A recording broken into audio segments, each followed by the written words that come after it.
안녕하십니까? 반갑습니다. 성경 역사의 뿌리와 어원에 대하여 알아보겠습니다. 하나님의 말씀이 전래된 경로를 살펴보면 한 민족에서 아브라함에게 전래된 것을 알 수 있다. 노아 홍수가 있은 후 노아의 둘째 아들 함의 후손들이 바벨탑을 쌓았는데 바벨탑을 쌓기 전에는 언어가 하나였으며 바벨탑을 쌓은 후에 언어가 다국적 언어가 생긴 것이다. 여기에서 아주 중요한 것은 언어가 하나였을 때의 언어가 바로 한글이라는 사실이다. 그 대표적인 언어가 네피림, 아낙 자손, 아바 아버지이다.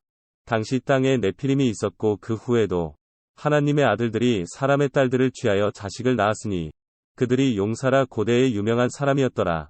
거기서 또 네피림 후손 아낙 자손 대장부들을 보았나니 우리는 스스로 보기에도 메뚜기 같으니 그들의 보기에도 그와 같았을 것이니라. 우리가 어디로 갈고 우리의 형제들이 우리로 낙심케 하여 말하기를 그 백성은 우리보다 장대하며 그 성읍은 크고 성곽은 하늘에 닿았으며 우리가 또 거기서 아낙 자손을 보았노라 하는도다. 그 백성은 네가 아는 바 장대한 아낙 자손이라. 그에게 대한 말을 네가 들었나니 이르기를 누가 아낙 자손을 능히 당하리요. 여호수아는 헤브론에 살고 있던 원주민 아낙 자손을 강제로 몰아내고 그 기름진 땅을 빼앗았다. 헤브론에는 많은 아낙 자손이 살고 있었다. 그러나 여호수아는 무자비하게 그들을 죽이고 도륙하여 그 땅을 강제로 빼앗아 갈렙에게 나누어 주었다. 그 땅에 살던 원주민은 바로 아낙 자손이었다. 아낙 자손은 노아 홍수 전에 살던 네피림 족속의 후손이다. 노아 홍수의 멸망을 받은 네피림 후손들이 그곳에 살고 있었다는 얘기는 그곳에는 노아 홍수가 없었다는 얘기이다. 또 남방으로 올라가서 헤브론에 이르렀으니 헤브론은 애굽의 소안보다 7년 전에 세운 곳이라. 그곳에 아낙 자손 아히만과 세세와 달메가 있었더라.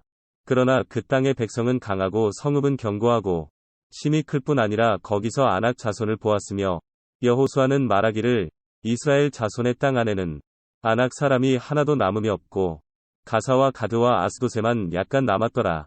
여호와께서 여호수아에게 명하신 대로 여호수아가 기럇 아르바 곧 헤브론 성을 유다 자손 중에서 분깃으로 여분네의 아들 갈렙에게 주었으니 아르바는 아낙의 아비였더라. 갈렙이 거기서 아낙의 소생 곧 그 세 아들 세세와 아히만과 달메를 쫓아내었다. 한 민족의 역사가 왜곡되어 잘못된 역사를 가르치고 배우고 있으니 한심하다. 우리가 여기서 자세히 알고 넘어가야 할 아주 중요한 내용이 있다. 창세기 6장에 나오는 네피림 족속이다.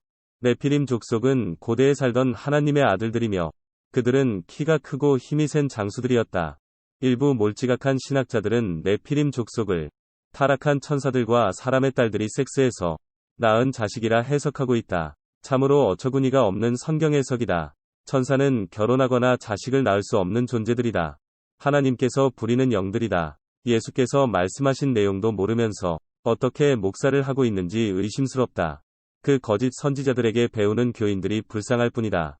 창세기 6장에 기록된 네피림 족속의 정체를 바르게 알아야 한다. 창세기 11장에 보면 노아 홍수 전에는 언어가 하나였다. 노아 홍수 전에 언어가 하였을 때 언어가 바로 한글이다. 이 비밀을 모르면 성경의 핵심 사상을 깨닫지 못할 것이다.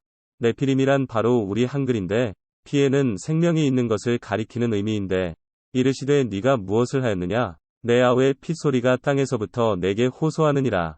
우리 한글에는 사물에도 생명이 있는 것을 알 수 있으며 자연계에도 존칭어를 사용했다. 예를 들면 햇님, 달님, 빛님, 꽃님 등 또한 손윗 사람에게만 존칭어를 사용할 뿐만 아니라 나이가 어린 손아랫사람에도 존칭어를 사용했다.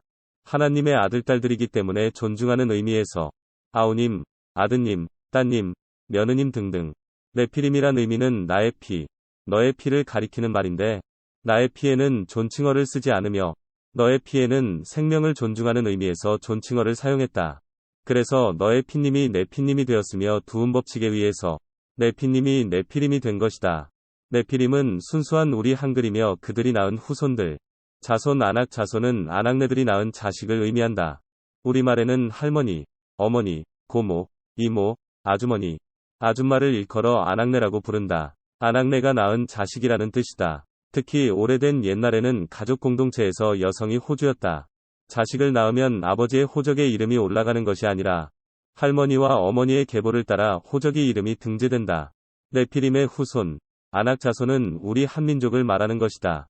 그런데 이런 내용도 모르는 엉터리 신학자들이 성경을 해석하기를 네피림은 타락한 천사 사탄이 사람의 딸들과 성관계를 통해서 낳은 후손들이라고 이상하게 해석하는 것이다. 다시 말하면 여호수아는 한민족의 선조들을 가나안 땅에서 내쫓고 아낙 자손에게 빼앗은 땅을 갈렙과 그 병사들에게 나누어 준 것이다.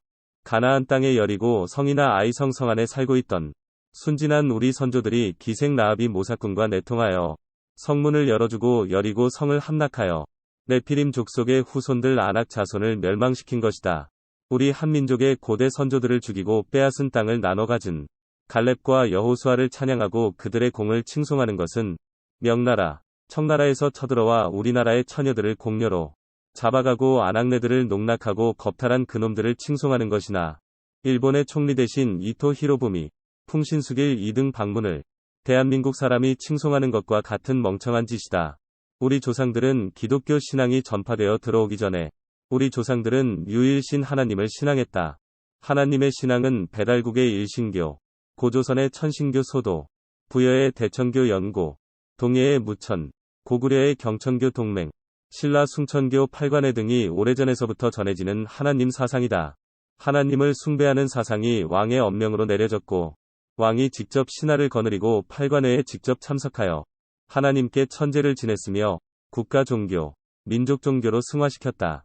우리의 하나님 사상은 한민족의 정신적 기둥이었으며 한민족의 생명 철학이요 삶의 길이다. 한마디로 천인합일 구원 사상이며 하늘의 밝은 빛을 받아야 한다는 환웅천왕의 개천 사상이다. 이러한 사상은 단군조선 BC 2335년보다 1565년 앞선 환웅 배달국 BC 3890년부터 시작되었다. 우리 한민족의 역사는 세계에서 가장 오래된 역사가 있다.